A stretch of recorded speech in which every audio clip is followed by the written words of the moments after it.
ఓం శ్రీ సాయిరామ్. పోతన భాగవతము ద్వితీయ స్కందములోని పద్యాలు కొని తెలుసుకుందాం. సాయిరామ్. ముందుగా 113వ పద్యం.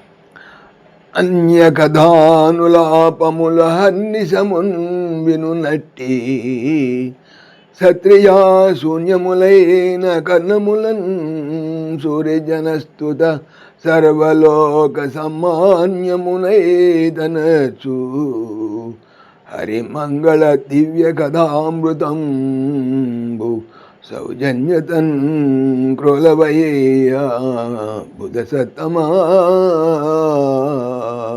ఏ వివరించి చెప్పెదన్.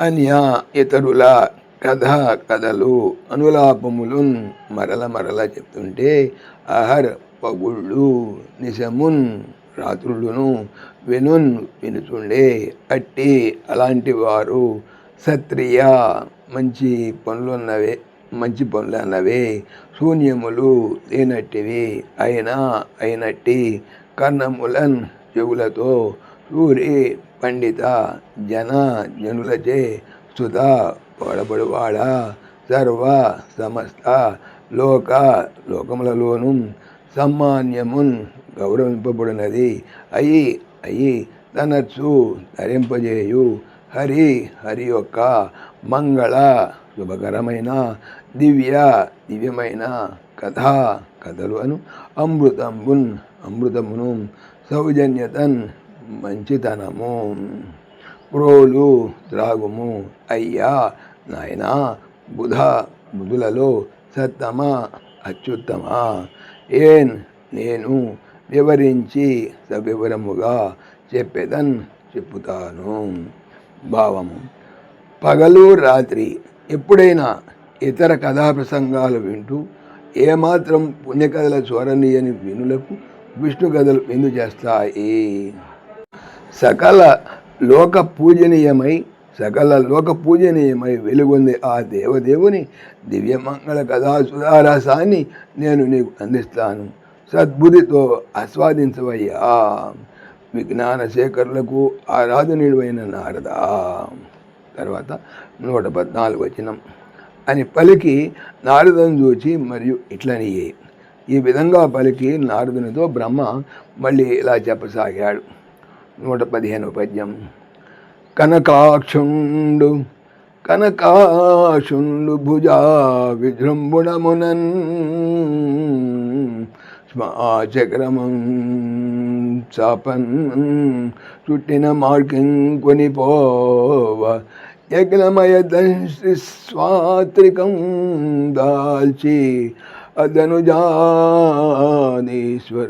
తాకి అభినడుమన్ దంష్టాహతింద్రంప ధాత్రిన్ కులిశాహతింబడు మహాద్రింబోలి అచ్యుక్రతన్.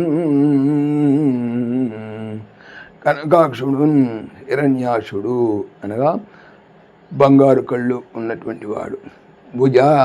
భుజముల యొక్క విజృంభణన్ జలరేగన ఫలముతో స్మా భూమి చక్రమున్ మండలమును తాపను చుట్టిన మార్కిన్ విధముగా పట్టుకొని పోగా యజ్ఞముల మయమైన దంశ్రీ కోరల పంది లేదా అడవి పంది తన యొక్క ఆకృతిని ఆకారముగా తాల్చి ధరించి లేదా అవతరించి ఆ దానవుల అధీశ్వరున్ మహారాజును తాకి ఎదిరించి అబ్ది సముద్రము నడుమన్ మధ్యలో దంశ్రా కోరల హతిన్ పొట్లతో త్రుంపన్ చీల్చి చెండాడగా ధాత్రిన్ భూమిపైన కూలిపోయెను. పులిసా వజ్రాయుధము హతిన్ దెబ్బకు పడిపోవు మహా పెద్ద అద్రిన్ కొండ పోలిన్ వలే అతి మిక్కిలి ఉగ్రతన్ భయంకరముగా. భావము. పూర్వం హిరణ్యాక్షుడనే రాక్షసుడు బాహుబలాటోపంతో భూమండలాన్ని చాప చుట్టినట్టు చుట్టి తీసుకొని పోయాడు. అప్పుడు శ్రీమన్నారాయణుడు యజ్ఞ వరాహ రూపం ధరించి ఆ దానవరాజుతో దారుణమైన యుద్ధం చేశాడు. అపార పారావారం నడుమ కూరలతో కుమ్మి ఆ రక్కసుడి ఉక్కడిగించాడు. వజ్రాయుధం రేటుకు నేలకూలే మహాపర్వతంలాగా వాడు అతి భీకరాకారంతో మట్టిలో కలిశాడు. ఇది యజ్ఞ వరహావతార కథ. సాయిరాం. ఓం దాశరథాయ విద్మహే సీతావల్లభాయ ధీమహి తన్న రామ ప్రచోదయాత్.